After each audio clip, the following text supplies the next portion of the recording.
বাইরে এরকম বৃষ্টি দেখে মন চাইলো খিচুড়ি বানাতে। নমস্কার বন্ধুরা, আমি আঁখি, তোমাদের স্বাগত জানাই আঁখি মেটাবে আবদার চ্যানেলে। সব সবজিগুলো এখানে নিয়ে নিয়েছি গোবিন্দভোগ চাল, মুগের ডাল। এবার মুগের ডালটাকে আমি কাঠখোলায় ভেজে নেব হালকা, যাতে একটু এর থেকে গন্ধ ছাড়ে, এবং জল দিয়ে এটাকে ভিজতে দেবো খানিকক্ষণ। এরপর কড়াইয়ের মধ্যে হলুদ দিয়ে দেবো, দিয়ে আলুগুলোকে ভেজে নেব। এরপর ফুলকপিগুলোকে দিয়েও ভেজে নেব।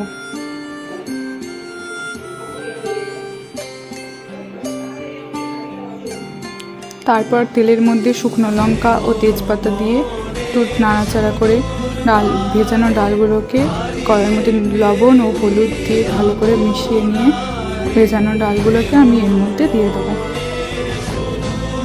তারপর আমি আদা, রসুন, কাঁচা লঙ্কা বাটা মশলাটাকে এই তেলের মধ্যে দিয়ে দেবো, ভালো করে নাড়াচাড়া করবো।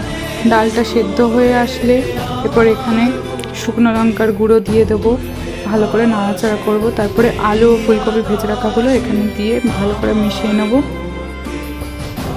এরপর ডালটা যেই সেদ্ধ হয়ে আসবে, তারপরে এর মধ্যে গোবিন্দভোগ চালটা ও কষিয়ে রাখা মশলাটা দিয়ে দেবো।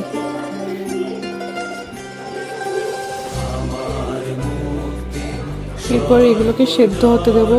যখন চালটা সেদ্ধ হয়ে যাবে, এর মধ্যে আমি গরম মশলা দিয়ে নামিয়ে নেব। পরিবেশন করব পাঁপড় ভাজা ও বেগুনের সাথে। ভিডিওটি ভালো লাগলে লাইক, কমেন্ট, শেয়ার করতে ভুলো না। দেখা হচ্ছে পরে।